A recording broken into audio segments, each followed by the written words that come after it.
Welcome back to another episode of The Conscious Artist, a safe space for conversations around mental health awareness for musicians, artists, and all human beings. I am your host, Pallavi Mahidara. I'm a concert pianist and teacher, and I am absolutely thrilled that you are joining us today. My hope for this show is that it will give all of us a sense of solidarity and knowledge that we are not alone, and together, through these conversations, we can create more awareness and change for a healthier future.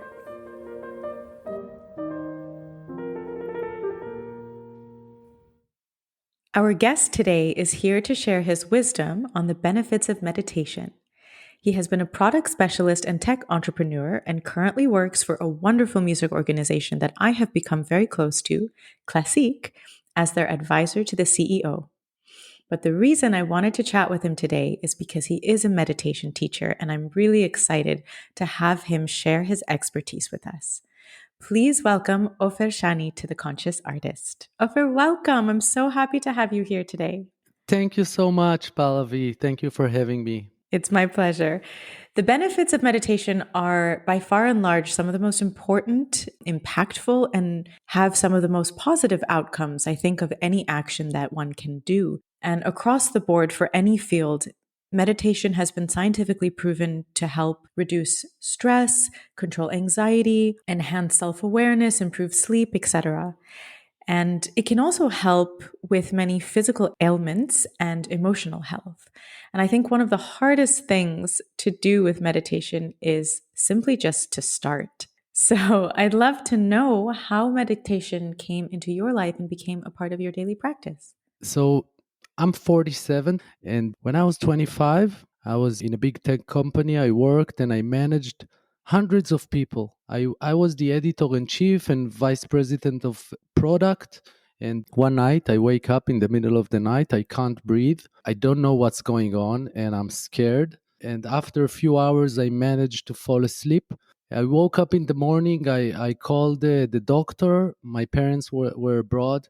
I call the doctor and I drive to her, and she says to me, "Oh, don't worry, it's nothing special. It's anxiety. Everybody has it. You just need to have these pills in your pocket, and when it happens again, you can take a pill and it goes away."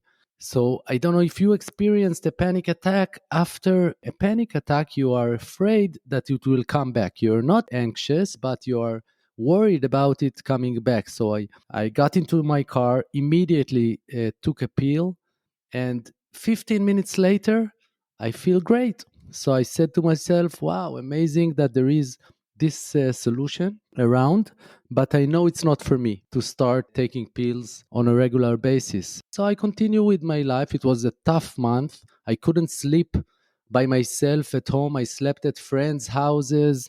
It was really weird because you feel like you have no control over what's going on inside you. A few days later, my mom comes back from traveling. She calls me. She says, "I spoke to the doctor. She said you visited her." So I was surprised. Why is she telling my mother I visited her? This is one. And the second, I told my mom, "Okay, I'm gonna come and tell you all about it." I drove to my parents' house, and I told my mom what happened. She said to me, "Look, exactly in the age of 25, it happened to me too. And grandma taught me how to meditate. So come sit with me. I will teach you how to meditate." I find myself sitting with my mom and she teaches me transcendental meditation, the TM movement, which is a great meditation. And apparently my grandma, she met the Maharishi who invented this. This is the type of meditation the Beatles were practicing with the Maharishi Mahesh Yogi in Rishikesh in India. And she met him and she bought a mantra. It's a mantra meditation from the Maharishi. It costed $1,000 back then. So my mom taught me and it was great. And ever since then, I've been practicing meditation almost every morning for 20 minutes. Through time, I stopped practicing the transcendental meditation with mantra. I switched to Zen. Zen meditation in the Western world, people call it mindfulness. I mean, some types of mindfulness are more Zen. This is what I practice today. So meditation for me is a gift that started from feeling bad. but stayed with me for many, many reasons, not only because of anxiety. And if I need to describe what meditation brought into my life, I'm sure you know the movie The Matrix. Yes, yes, of course. So Mr. Keanu Reeves, Neo, as he progresses with his awareness and knowledge, and the bad guys are becoming more and more bad guys, Agent Smith, and they start shooting at him. But at some point, he starts to see the bullets coming to him slower, and he can choose to move, and the bullet doesn't hit him, and he can even raise his hand and stop the bullets. This is what I feel about meditation. Meditation doesn't stop the drama in your life. The drama is still there, but you definitely learn how to manage the drama, how to react, how to respond. If I want to respond, in what volume I choose to respond to this and that drama, and so on. So, in many ways, it gave me freedom. Thank you for sharing. What a powerful story. And I appreciate you also sharing with us about the panic attack, because I think many people experience panic attacks on a regular basis or even on an occasional basis, but we don't talk about it enough. And as you say, the biggest fear is of it happening again. If you wouldn't mind sharing with us, do you know what caused the panic attack the first time? Do you know what it was a result of? I had too many friends, I think. My personal thoughts about this is that I was like very successful in a young age and I had too many options and too many friends and it stressed me out. Every day I came out of the office at like 8 p.m., 8:30 p.m., being like a young Tel Avivian, having fun and good time and partying every night. And I don't know, I think it was the lifestyle of working hard, playing hard, too many options, a little bit of FOMO, a lot of ambition, career ambition. Today, I know it's the false attempt to control your life or to have some sense of certainty and false sense of control. I think, trying to feel that I'm in control, and on the other hand, not being in control. I think that caused it. But I don't know. When once it happened, I realized so many people has these panic attacks, and that I joined like a very special group of people, sensitive people. And I think a panic attack is a sign for everyone who has it of looking in a different direction. Change your outlook, change your behavior, create a sadhana for yourself, a practice, create change. I think it's a strong message. It's a hard message. It's a hard way to experience this message, but it's a very clear sign you should change something. I think you're absolutely right. And I think it's so important that you draw this parallel between the lifestyle and the sort of environment that jobs and even ambition can create, because it can lead to this idea of constantly seeking happiness and success from the outside rather than looking within to find that balance and that peace and that contentment. And it's very common. We say work hard, play hard. We say that often in the finance world, in the tech world. We know very much about this culture that is, especially in the United States, is a very toxic work environment, which is, working 14, 16, 18 hours a day. Hmm. And the only way for a lot of people to cope with that and to decompress is to go out and to party, and it becomes a sort of autopilot, living on autopilot feeling. And I think you're right. The hard truth is that it takes something really big happening, like a panic attack or a death in the family or divorce, or like some big physical ailment, some big physical sickness, something very big and jarring, very often to kick us out of this autopilot path and to make us stop and say, hey, what are we actually doing with our lives? How are we actually living? Yeah, nobody teaches that.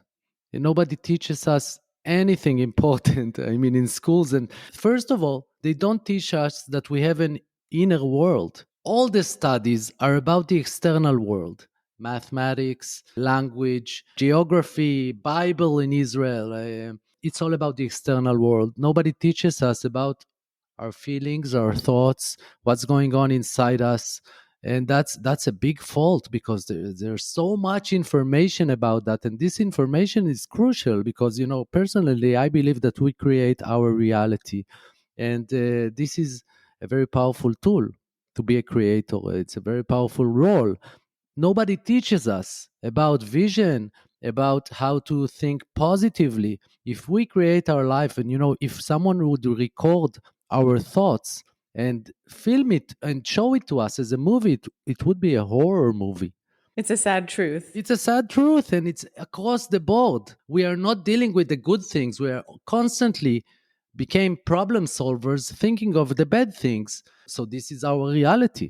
This is what, our main tool of creation is our attention, where we put our mind, what is happening inside of us, and this reflects in the outside world. We are human beings. I don't know who wrote it first.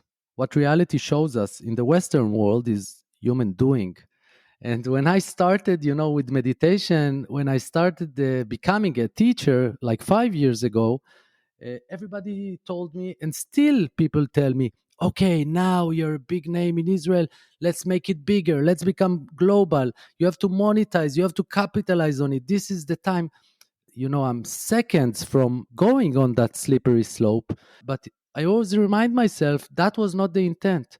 I'm trying to learn how to become a human being and not a human doing. And the fact that my content is meditation doesn't mean that I can turn it into a doing, like any other business. So a lot of people in the tech industry, they feel their inside and a calling to do something else. So they think they should initiate or, to a venture like Mm. in yoga, in meditation, become an entrepreneur in those fields.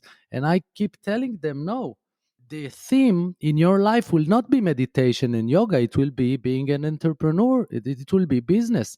It doesn't matter what the content is. The vibration is important. Is every moment in your life a mean to the next moment? A moment. Everything has a goal behind it. This is a problem. This is not human being. This is human doing. This is human building something and Right. ignoring Right. many times the present of the present moment, the gift of the present moment. And so this is what I try to practice in my life now in the past years, being a human being and not, I don't know how to say it in English, but to be tempted to turn it into a business, this human being agenda. You know what I mean? I do. I do. And I think, I guess the most important thing whenever we do anything in life is to know the intention we have Hmm. behind the action. 100%. And so, if teaching meditation became something that was a huge global phenomenon for you, and it became something where you were reaching millions and millions of people, and it became a business by chance, I suppose it would be okay. But your point is, your intention behind it was never to monetize. Your intention behind it was never to capitalize on it. Your intention behind it is to seek something higher and something greater and to help share, if I understood correctly, to help share the benefits of what it has given you to try and help others in this in a similar way. 100%. It's the intention that is important, but also the day to day. I mean, I don't want the people I work with to look at me and not see an example, because if they see a businessman teaching them meditation, it's completely different, because I'm not trying to teach them business. I think business is the virus of the world. So it's the intention, but also walking your talk, giving an example, showing an example. Look, businessmen, I have many wealthy friends. The more they are wealthy, the less they are free, Mm. and they have more and more on their minds. And you probably, I don't know if you're aware, in the Hindu tradition, you're probably aware, becoming a sadhu, learning how to live without needing anything, without assets, without, this is something that we really need to learn in the Western world. Not need things. Turning my meditation into a business. I mean, everybody needs to make a living. I don't hate money. I like money. But I think freedom is not needing. Freedom is not having everything. Freedom is the ability to be happy with whatever you have. Mm. So, in that sense, I always try to moderate my business doing, my running everywhere, and so on. Yeah, very much. This in the East Asian and South Asian ancient scriptures, they talk a lot about detachment. Hmm. And detachment doesn't mean that one owns nothing. It means nothing owns us. Exactly. Beautiful. And Beautiful. this concept of detachment, this concept of feeling free and being free is something, as you say, we're not taught in the Western world. And the way our society works and the way our culture is today in general, it makes it very difficult. And I think a lot of people, I think there's a huge movement of people in general that are seeking to find that freedom and are seeking to find that detachment. I think perhaps we're not always taught the best way to do that. And so that's why that by itself becomes a sort of trend and movement, mindfulness, wellness, all of this stuff has become such a movement. But these are actually concepts that have been around for thousands of years. Hmm. And, this idea you mentioned before we got on this call that meditation is creating people that are free. Hmm. I think that's one of the most beautiful ways to think about meditation and to help guide us in the right path, how it can become a daily practice, how it can become part of ourselves. And it's funny because with musicians and artists, I think we experience a form of meditation on stage when we perform. When we get into that really incredible flow state, when we are truly focused, truly in the present moment, and we completely lose ourselves in the music and the atmosphere and the phrase and the experience, that can be a form of meditation and it's incredible. But I think also with the amount of nerves and negative mental chatter that happens on a daily basis, as you said earlier, that becomes harder and harder to reach. Do you think a regular meditation practice can help to calm our nerves and the mental noise when we actually come to the stage? 100% daily practice changes your brain. It really, now brain research knows that the brain is about the plasticity of the brain. We can train our brain to be present, can train our brain to experience different states of consciousness, and definitely meditation can help with that. And I think, attention and I mean being able to choose what I put my attention on, and stillness, those are the skills of the future, because reality becomes more and more complex. The marketing people become smarter and smarter, and meditation is the only way that I know. There are more ways that I want to share with you later, but meditation is one of the main ways to quiet our minds and to be able to experience the space between, even between our thoughts, and the space between what other people are telling us. And in that way, we can start experiencing stillness and silence, and hopefully discover who we are and how we operate and what triggers us and what we are attached to. And in that sense, meditation is a road to becoming a free individual. In the tech industry, it's very hard because, and I'm sure it's in your industry the same. Recently, I started working with a lot of mental coaches of sports athletes, because they, as you said, you get into flow state in the money time in a concert. Yes, I'm yeah. sure in the practice there's a lot of challenges, and if you're lucky, when you perform in a concert, you are in flow state and it goes great, and you also feel great. Many mental coaches of athletes, they try to incorporate meditations into their athletes in order to experience this flow state before the game, before the money time, and get to know that state. Mm. And then in the money time, in the game or in the concert, you know it. You know how to get into that zone. So definitely, it's a tool.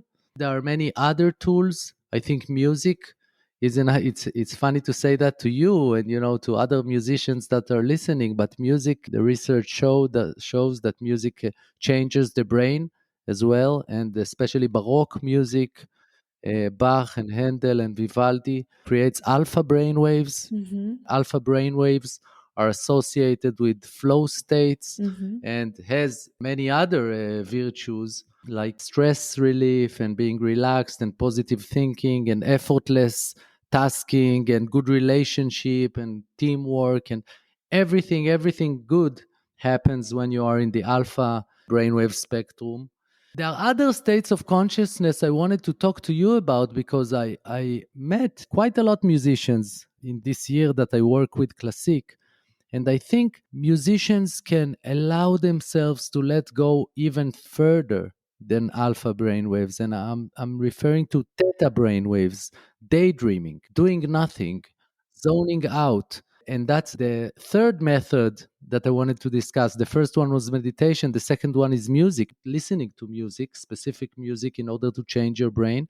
And then theta brainwaves, the tool for it is just allowing yourself to zone out. I mean, you know this author J.K. Rowling from Harry Potter? Of course. So she was quite a mediocre author in the beginning, and she really wanted to make it and write a meaningful book. And that's a challenge for musicians because you cannot order inspiration, in DoorDash. You cannot expect it to come, especially when you have time to write.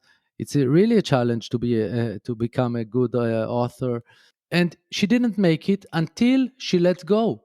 And she says that when she just stared out of the window in the train somewhere in England, all of a sudden, all the plot and the characters from Harry Potter came to her mind. So only when she let go of that goal of trying to make it, she really made it. And there are so many examples about people who worked in that method. Albert Einstein, such a daydreamer, he used to wear different socks. He didn't even pay attention. The classic story about him being on the train, and then the guy that comes to check the tickets approaches him. So he immediately starts looking for his ticket, going down under the chair to find his ticket. So the guy says to him, "It's okay, Mr. Einstein. I know you. I know your face. I know that you paid for the ticket." So Mr. Einstein tells him, "No, I just don't remember where I was supposed to go." So he looked for the ticket in order to remember where he was going on the train. So he was such a daydreamer. And most of the, relativity theory came when he was daydreaming. He talks about that. And another example, yesterday, the amazing song by the Beatles, they had the words for the song for a long time, but they didn't have a melody. And Paul McCartney says that it came to him in a dream. So when we allow ourselves to let go and drift away and do nothing, we start getting signals from different places, from new places. Well, it's funny because I think what you're saying about letting go and about daydreaming is also a form of detachment, like we spoke about earlier, detaching from the outcome. When we focus on where it is we want to go rather than how we are going to complete that journey or how we are going to progress on that journey, we become very attached to the outcome. We become very fixated on the outcome, and that can hinder creativity, that can hinder this feeling of being in the present moment because we're fixated on the future. 100%. I remember in the beginning, before I started meditating, full disclaimer, I don't meditate regularly, and it's something that I'd like to do. But I find one of the biggest hindrances for me with meditation, as I said in the beginning, is just to start. Because it can feel like such a daunting task because we hear about all these amazing benefits that come from meditation. And then it starts to feel like, well, in order to meditate successfully, and I use this word on purpose, in order to meditate successfully, I need to be able to quiet my mind and I need to be able to sit still for 20 minutes and I need to be able to, this and that and whatever. And it becomes this really daunting task. And so then perhaps many people choose not to even start.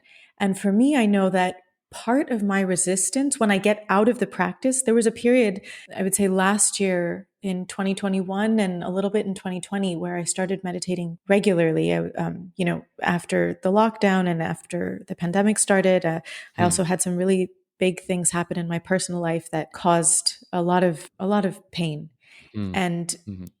sometimes the only safe space I found was to sit quietly and meditate, because I was able to go into this silent world where I didn't have to think about anyone else and I didn't have to answer anyone else, not literally, but even with my energy. It was a very draining period for me, 2020 and 21, and it was literally all that I had in those moments. And I would feel so much anxiety, or I would feel this huge amount of pressure on my chest, like metal chains were wrapped around my chest and I couldn't breathe.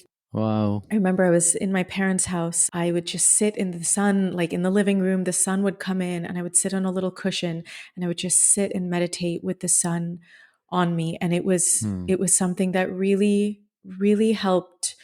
It really helped to save me. But what's ironic is that since I've gotten out of that, now I've gone through a lot of therapy and a lot of healing, things are really great. And so, of course, we tend to, at least me, I tend to forget about how bad things were once I've kind of healed through them and gone through them. And so then I kind of get out of that practice. And now, ironically, one of the biggest resistances I feel towards meditation is the amount of physical energy Mm. that it takes Mm. to do, which of course is ironic because we're sitting still. But it's a lot of mental effort to sit still and to quiet one's thoughts, and it can feel very physically draining. So I'm curious to know if there are some tips that you could give me and our listeners that would help us to start in a smaller and more manageable way. Of course. First of all, don't become religious in any sense. Meditation is not only sitting down, meditation is being here and now. And whatever makes you be here and now, you mentioned the sun, you mentioned sitting outside at your parents' house. The sun was an assistant in that specific moment of meditation. So there are a lot of frequencies around us and medicines that can help us get into that here and now, get into the alpha state. For example, my meditations, of course, the people I teach from the tech industry, they are all skeptics. They are ultra non-religious, a lot of them, and they love the science.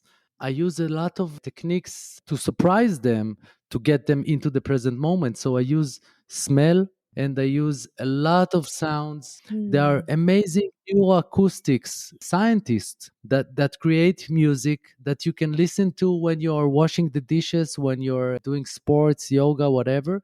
Your brain will enter Hmm. alpha brain waves. Tai Chi, Qi Kong, I mean, movement meditation, dancing is a meditation, singing is a meditation, anything that can put you in the here and now. I do think you need a daily practice. I do think sitting down quietly is important. It doesn't have to be 20 minutes. It can be like a simple sadhana for you. Every morning you wake up, you stay on the bed before you brush your teeth, sit quietly for 5 minutes. Hmm. That's not a big effort for the body, not a big effort for your mind. Just sit quietly. And then it's like drinking water. Then the body starts to feel it. Your all being starts to enjoy it, and you will need those 5 minutes every morning wherever in the world you're going to be on that day. So I think the tip is be open about what meditation is. All those apps, those meditation apps like Calm and Headspace and Sam Harris. A lot of people tell me, why don't you launch an app like Sam Harris? This is like you in Silicon Valley. These are 10 minutes. They have a daily practice of 10 minutes of contemplating on a specific matter. It can be about acceptance, it can be about patience, it can be about resilience, it can be about food. It's like a guided 10 minutes. So I recommend all of them. I recommend all of the apps. My sessions, the sessions that I hold on Zoom, with music. And for each session, there is a dedicated playlist on Spotify. And some of the tunes are, rock. You can have a Nirvana song in the meditation after Johann Sebastian Bach. So, this is the kind of freedom I think meditation has. It's really being here and now, connect into the present, connect to the people around you. The problem, is how our nobody teaches us who we are and how the body operates. And we have something in the brain that is called the default mode network. In psychology, they call it the narrative self. And every human being has around 50,000 thoughts a day. 50,000. Think about this number. If you are awake 15 hours, it's like a new thought every second when you are awake. This is a crazy number. And this is the default place that the brain goes to. And those thoughts are thoughts about the past, why things happened the way they did, and what it means about me, and plans about the future, what I have to do, what I haven't done yet, and what that means about me. Endless thoughts about the past and the future. This is how the brain works. When we start meditating and we start to experience the present moment, as you said, that happens to musicians sometimes during a concert, getting into the flow state. When you turn this into a daily routine, even of 5 minutes, you then start to become aware of that default mode network operating. So immediately when my mind goes to the past or the future, I know it. The gift of meditation is awareness, is knowing what's going on inside and out, and choosing how to react and if to react. Well, I love that you say this because I was actually going to ask if you think that exercising is a sort of type of meditation as well. And I'm so glad to hear you say that meditation is not only just sitting quietly in one still spot, because I think that allows us to feel a lot more free and flexible in what we do and can help a lot of people try and access, as you say, the alpha state. I think I think I probably do it every day in one way or the other, whether I'm doing the dishes or I definitely spend a long time lying down in bed in the morning before getting out of bed. Just thinking about nothing, and just it takes me a very long time to become fully conscious in the morning. So Exactly, exactly.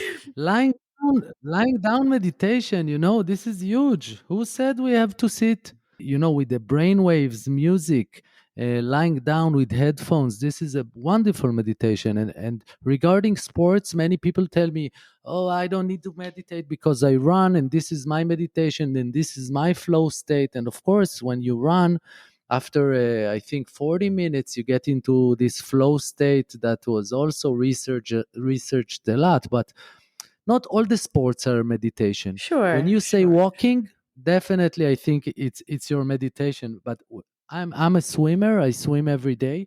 When I swim in the sea, it's a meditation. But when I swim in the pool, there's so much politics in your head. This guy is getting into my lane, and this guy is faster, and so much going on. And even marathonists, people that run long distances, they are all the time they are with the performance and the watch, and how are they doing?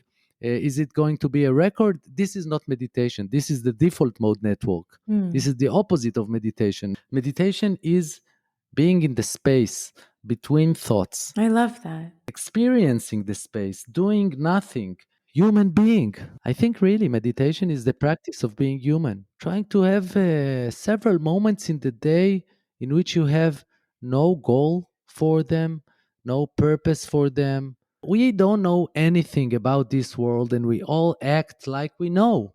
And this is something we should talk about. Nobody knows.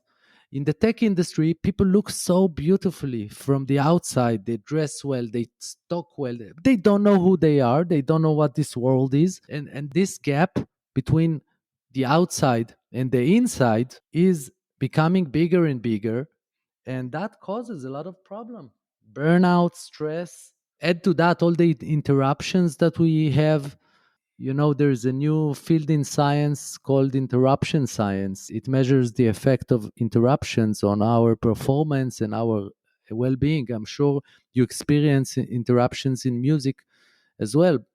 But at work, at the office, it takes us 25 minutes to get into the same concentration level that we had before the interruption, like a Hmm. message on Hmm. WhatsApp, an email, 25 minutes.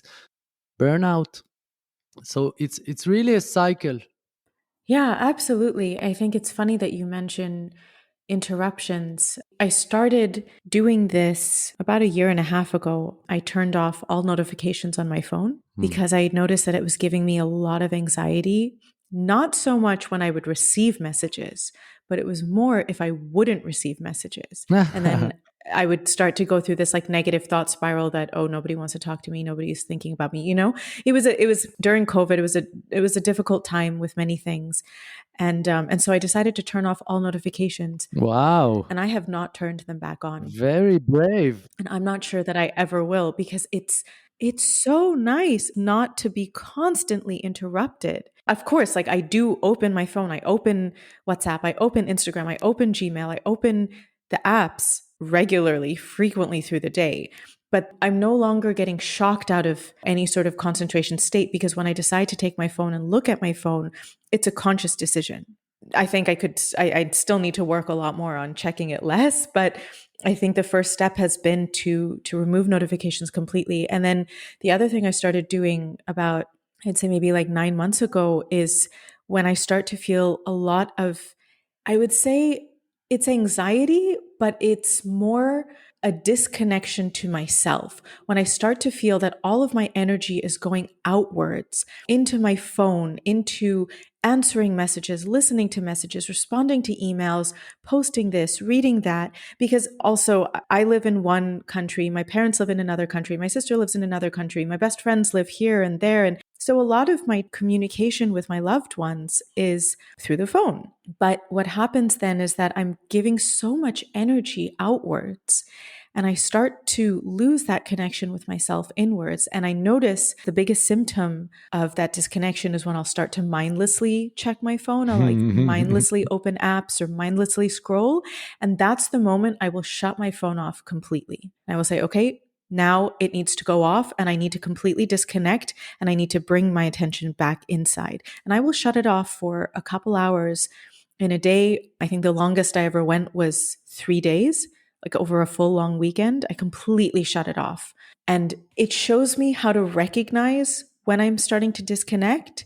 And I've learned through shutting off my phone that it's a very productive and healthy way to reconnect back within. 100%. Completely sympathize with everything you say about the phone.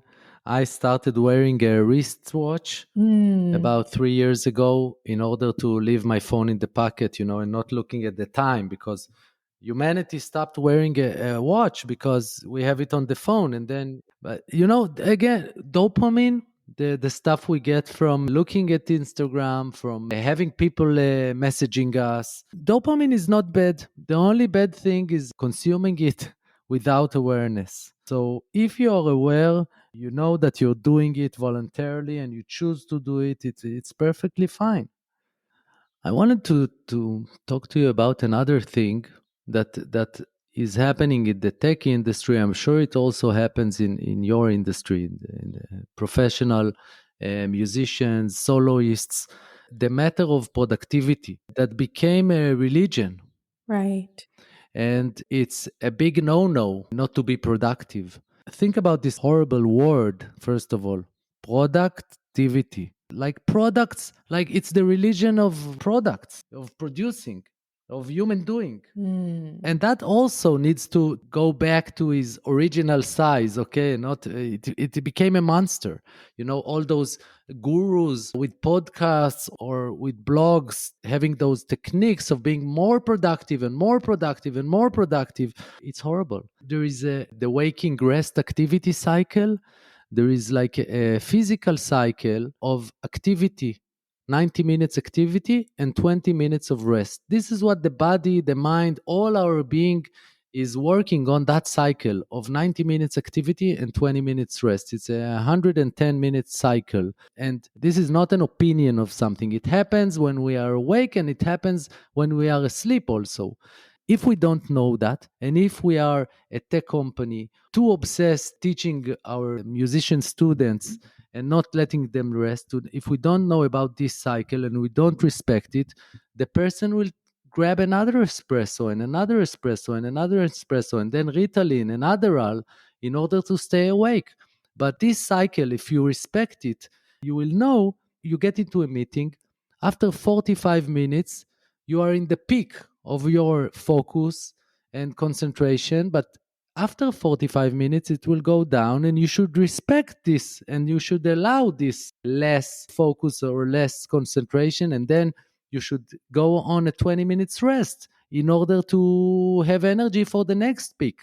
After the 20 minutes, another 45 minutes, and then it will go down again for 45 minutes, and then another 20 minutes of rest. We have to respect this, all the like the big executives in the business world, they all do that. They have their calendar, nobody knows about their calendar. They have these spaces between the meetings. That's a physical thing we have to respect. So when we are talking about productivity, even for the productivity, we need to respect rest, and we need to turn rest into a part of our lives. And when I say rest, I mean not working, not looking at the phone, doing nothing. And then you might even get the present of entering theta brainwaves, theta state, and you get great ideas and inspiration. And then in the next cycle of focus, you will invent an incredible thing or have an amazing idea for yourself. So many companies have this rest element, that they have rest rooms in the company for sleeping, for resting, pauses for meditation, different programs.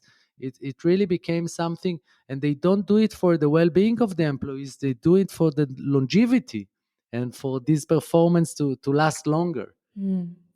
No, you're absolutely right. I think this glorification of overproductivity is something that I fundamentally disagree with. And I remember in the beginning of the pandemic, there was such a rush to be overproductive, and all I wanted to do was just sit on the sofa and do nothing. It was the first time in a long time that I was allowed a break. Like I was forced to take a break in the first lockdown. And I remember, seeing people doing this and that and being so overproductive and giving these online concerts and doing these projects and starting this business. And I was just thinking, can we just pause?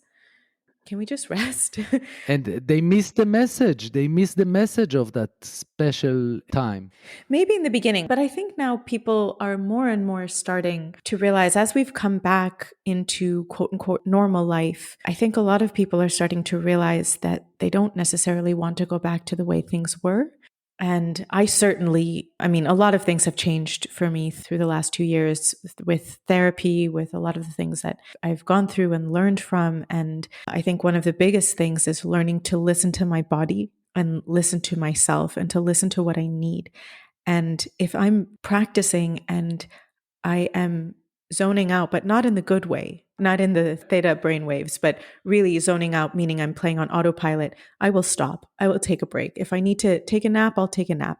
And I tell this to my students all the time, some of them who are very hard workers and maybe like to push themselves to the limits. I say it is better to not practice than to practice badly. Hmm. It is better to rest for 20 minutes or half an hour or an hour and allow yourself, or tonight, don't practice anymore today. Take that rest, take this time to recharge, just the way we need to sleep at night in order for our body to physically heal, in order for our mind to physically rest. Just the same way we need those moments during the day. It is something that I focus on and I prioritize. Now, I will sometimes even prioritize, I don't mean it in the way it sounds, but I will sometimes even prioritize my exercising or my rest over my practice. Why can't you say it? Why can't you say it? What I mean by that is that I recognize that if I exercise regularly, my mind is clearer, my body has more energy. I also am strengthening my back muscles and my core muscles when I exercise. Therefore, I have less to no pain when I sit at the piano because my core muscles are strong and I'm supporting my body well. And when I sleep, I'm recharging and I'm repairing any pain or stress on the muscles, and I'm allowing my brain to take rest. So, actually, yes, I will say it. I do prioritize exercising and sleep over pushing myself to practice beyond my limit. Let's put it that way. Amazing. I want to talk about another elephant in the room. I don't know if it's legit to talk about it. Soloists, professional musicians, they have like a very specific goal, and they don't look to the sides. They are very fixated on what they should do and how it should happen. And I mean, the way I even hear you talking about your practice, it's like a holy thing that cannot be rethought or challenged. But I want to go back to what I started in the beginning saying is that we have no idea what is going on here. So why is that such a goal that nobody can challenge and reconsider, rethink, think about it in other ways? I mean, your industry is so rigid, so I don't know how to say it, constant. There is hardly any change there. And I think this is another thing that needs to be talked about. The change that we're trying to do at Classic, trying to learn from the tech industry and bring disciplines from the tech industry to the classical music world. It's not an easy process, but it's a very much needed process. Think about Chicago Bulls. Chicago Bulls. I recently watched this series about Michael Jordan. It's amazing, amazing documentary series. You see Phil Jackson there, the legendary coach. What he did with the athletes is shamanism. He brought Native American practices into the Chicago Bulls stadium, and they were dancing and they were doing all sorts of practice in order to improve. So when I talk about this cycle of rest and activity and us not knowing what the hell is going on here, Mhm. is I think professional classical musicians can give themselves a little break and respect reality in a way that they don't, because now they try to control it. I have to do this exactly like that and blah blah blah blah blah. But you might have an idea that can change the world with your music. You can sit differently, you can play differently. The audience can something can happen in the audience that can change the entire industry. This is how we discovered many things in history, through mistakes, through reconsidering, through opening. So I was very curious to come and talk in your podcast, because like this is the last place I think change came to. This is, the classical music industry is like this, the last resort of tradition, of not reconsidering. I listen to some artists that are doing other things or approaching it differently, but I think, even soloists can start asking questions about the methods, about the practice, about everything. I think, we are trying to be human beings and we don't know what it means yet, and it's a time for exploration. Do you think that is good or bad for professional musicians careers, what I'm saying? No, I think you're absolutely right. And I think that classical music does have a lot of traditions that are very set in stone. And I think one of the issues that a lot of us musicians face is the fact that perfectionism is expected of us. And in order to be able to reach that unattainable level of perfectionism, we tend to push ourselves to the limits. And you're right. When I was speaking earlier about, I was feeling embarrassed to say that I prioritize exercising and sleeping over practicing. But actually, it is true. I do that now. I didn't do that my whole life. I do that now in the last year or so. Only in the last year? Oh my God, Palavia, I can't believe that. Yeah, only in the last year or two. Wow. As I mentioned before, I started going to therapy 2 years ago, and it changed every aspect of my life. And Hmm. it allowed me to start learning how to be present, start learning how to listen to my body, start learning how to break free of the metaphorical straitjacket that I've been wearing my whole life in every aspect of my life. So, this is part of where the podcast came out of. It was part of this healing process. It was part of this journey to let go and to start normalizing conversations around all of the difficult topics that influence and affect our art that we're not taught and we're not always allowed to talk about. And that's exactly why I started this podcast. And I appreciate you pointing out This that. is beautiful. Thanks. Well, I appreciate you pointing out the fact that classical music and our industry does have a lot of rigidity. there was a beautiful quote from Arthur Rubinstein. He said, "Never practice more than 3 or 4 hours a day. No one can concentrate longer than that, and you must spend the rest of your time learning about life and love and art and all the other wonderful things in the world. If a young person sits in the practice room all day, what can he possibly have to express in his music?" I love that, and I have the shivers when you say that. Beautiful. It's a beautiful quote, and it's such a reminder that there is so much more to life than the thing that we do in it. 100%. And I think that experience gives us a much wider range of understanding of life. And tying this back to meditation, I think when we allow ourselves to be still, metaphorically, physically too, sure, but metaphorically be still and still our mind and calm our mind and find a way to be present, to actually, there's that phrase in English, stop and smell the roses, but to literally do that and to literally just take a moment and feel the sun on our face or feel the wind on our skin or hear the birds chirping or hear all the traffic and the noise, if you live in a city like me, whatever it is, when we stop and take a moment to be present, I think that adds so much more value to our lives than just sitting 8 hours at the piano. 100%. And we discover the richness of the moment, and it's outrageous. The bodies are here, mind is somewhere else. 90% of the time, we are not ourselves in the situations that we encounter in life. We are not there, we are absent. And we are missing a lot of information, a lot of beauty, a lot of insight that can really help us. So I love Arthur Rubinstein. He also talks about, they asked him how come he plays so well and so different than other pianists. And I think he said, the notes I play the same as everyone, but I think I'm really good in the spaces between the notes. What a beautiful quote.